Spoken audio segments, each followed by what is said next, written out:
دشمن ممالک نے اور کچھ اندرونی اس طرح کے ایلیمنٹس ہیں جن کی وجہ سے ایک انسرٹینٹی کی کنڈیشن ہے. اب اس کو سپلیمنٹ کس سے کر رہے ہیں آپ؟ ہوسٹائل انٹیلیجنس ایجنسیز جو ہیں اور ہمارے دشمن ممالک وہ فنڈنگ کر کے اس طرح کی کنڈیشنز کرنا چاہ رہے ہیں جس میں پاکستان اندرونی طور پر جو ہے وہ کمزور ہو سکے. اور اس میں انڈیا کی ایک بہت بڑی ایک وجہ یہ بھی ہے کہ وہ پولیس مین بننا چاہتا ہے اور اس کے ساتھ ساتھ وہ جو اقوام متحدہ ہے اس کی پرماننٹ جو ہے سیٹ جو ہے یونائیٹڈ نیشن سیکورٹی کونسل کی وہ حاصل کرنا چاہتا ہے. پاکستان نے خاص کر کے رکاوٹ کی ہے تو پاکستان کو اس طرح کے ٹیبل پر لے کر آنا چاہتا ہے جہاں اس کی اپوزیشن جو ہے وہ نہ ہو سکے. اور میں آخر میں سب سے جو ایک بڑی وجہ جو ہے دیکھا ہوا کہ چائنیز نے ایک سی پیک کے لحاظ سے بڑا بیان دیا تھا کہ افغانستان اور فاٹا کے اندر سے ایک سی پیک کی ایک شاخ نکالیں گے جو کہ یورپ کو جوائن کرے گا.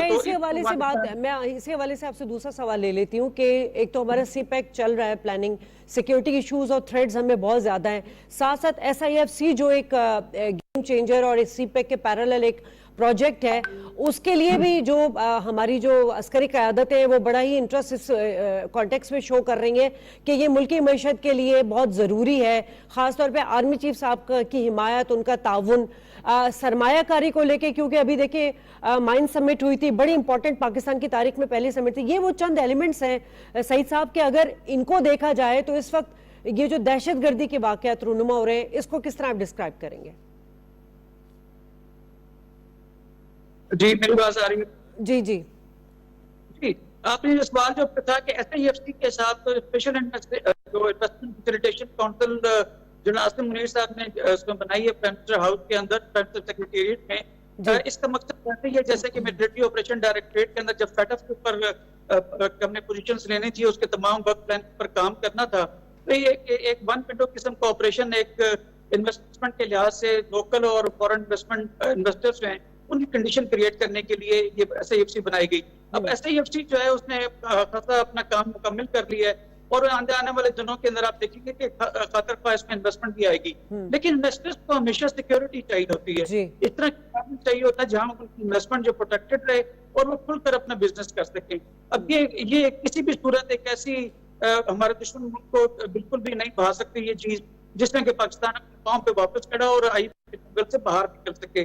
تو ان تمام حالات کو دیکھتے ہوئے میرے خیال میں جو اندرونی ہماری پولیٹیکل پارٹیز ہیں ان کو مل کر کھڑا ہونے کی ضرورت ہے، ایک ایسا نیریٹو بنانے کی ضرورت ہے کہ جس میں دشمن ممالک جو اس طرح کی چیزیں کر رہے ہیں اس کے آپ اعلیٰ کار بننے کے بجائے ہم خلاف کھڑے ہو جائیں، بجائے اس کے کہ آپ اپنے ایک مضمون قسم کے جو بھی پولیٹیکل آپ کے انٹرسٹ ہیں میں تو ان کو کہوں گا کہ ان کو پرائرٹیز رکھیں اور پاکستان کا سوچیں.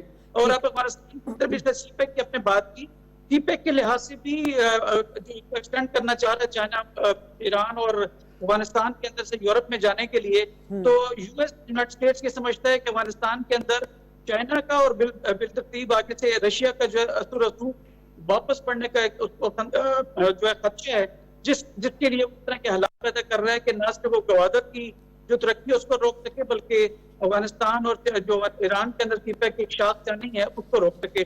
ایک بین الاقوامی ڈومیسٹک دونوں طرح ہر طرح کے چیلنجز پاکستان فیس کر رہا ہے، لیکن پاکستان کی آرمڈ فورسز اور پولیٹیکل لیڈرشپ چاہے وہ انٹرم یا پی ایم کی ہو یا آنے والی گورنمنٹ سب متحد ہیں اور انشاءاللہ دشمن اپنا جو ہے وہ منہ کی کھائے گا اور پاکستانی قوم میں تو اس وقت جو عام انتخابات کا ایک ماحول بننے جا رہا ہے، ایسے میں اس طرح کے واقعات ہونا یقیناً جو دہشت گرد جو نان سیکٹر ایلیمنٹس ہیں وہ تو موقع کی طاق میں رہتے ہیں. آپ کو یاد ہے آپ نے ذکر بھی کیا باجوڑ میں جو خودکش حملہ ہوا تھا اس میں ہم نے دیکھا تھا داعش کے جو ٹی ایس کے پی چیپٹر تھا اس نے اس چیز کو قبول کیا تھا، اس سوسائڈ اٹیک کو.